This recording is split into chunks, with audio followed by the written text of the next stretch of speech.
And Right. before you met us, had you ever done a federal contract? I did one. It was around 15 years ago, and it was just by accident.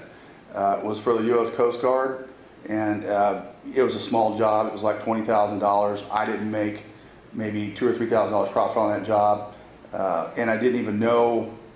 It was just something I kind of fell into. I didn't know how to go get it. Somebody referred that to me, and I was able to give them a bid, and that's how I got it. I really didn't know how to go get government work. I spent the last 5 years of my life trying to figure out how to get into government contracting. I've been a retail contractor for 20 years. I built restaurants.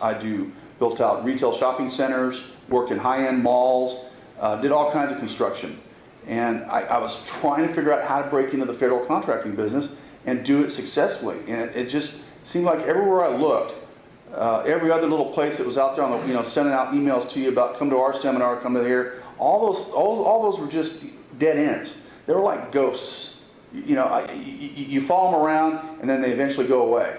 There's nothing there. There was no real resource there. And I just ran into a bunch of dead ends. And to be honest with you, after I came to that first class, I was just amazed.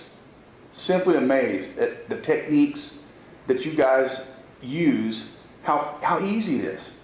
This is easier. I'm getting ready to make more money this next year than I ever have in previous years, and I'm only working probably 30 hours a week doing it. So you're making a lot more money in a lot less time. Oh yeah, and a lot less grief. I was doing $8 to $10 million a year on retail build-outs and stuff, and only making 3 to 5% gross profits or net profits on those jobs. I was working my butt off. I was working 7 days a week in my mind or at my desk or somewhere. I was working 7 days a week. It's crazy. And now you're 51 years old, you said? Yeah. Working 30 hours a week, making more money than you ever made. Right. Working 7 days a week. Correct. I bet your dollar per hour is really high. It's a lot better than it was. And I never used to look at it like that. And that's another thing that I learned from you, the psychology of how much money do you make per hour is really coming into play now. Didn't want to look at that like that before because it wasn't very much. Yeah. So. Okay, so there are guys like you that would like to break into the federal construction business. There's a whole bunch of places. You can go to seminars, you can go to SBA meetings, you can go to PTAC meetings. Do any of them compare in any way, shape, or form to what we do here? No, and I've been to all those.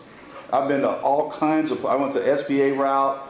I've been to all those, man. I've been to different seminars throughout the last couple of years, and they were all dead ends. That's what I was trying to say. All that stuff is dead end. It's information, but it's not information and application. Here, I'm getting all the information and the application part, and then when those two things come together, that's the holding of the hand thing I was referring to. Guys are actually teaching us how to walk. It's like, you know what I'm saying? It's just like a little kid, and you got to teach a kid how to walk. Well, in order to change the way you were doing things before and be successful in this, you need to have you two guys do what you do. Offer your services. Be there. Hey, when I call one of you guys up, or if I shoot you an email, it comes right back. And I'm not talking about an automatic reply. He gets right back to me. You get right back to me. And so we talk about time being, very valuable, the most valuable thing you got. If you took forever to get back with me, it wouldn't help me any. But you don't. You get right back to me and give me a solution. And that's what I need, because I'm still learning how to walk.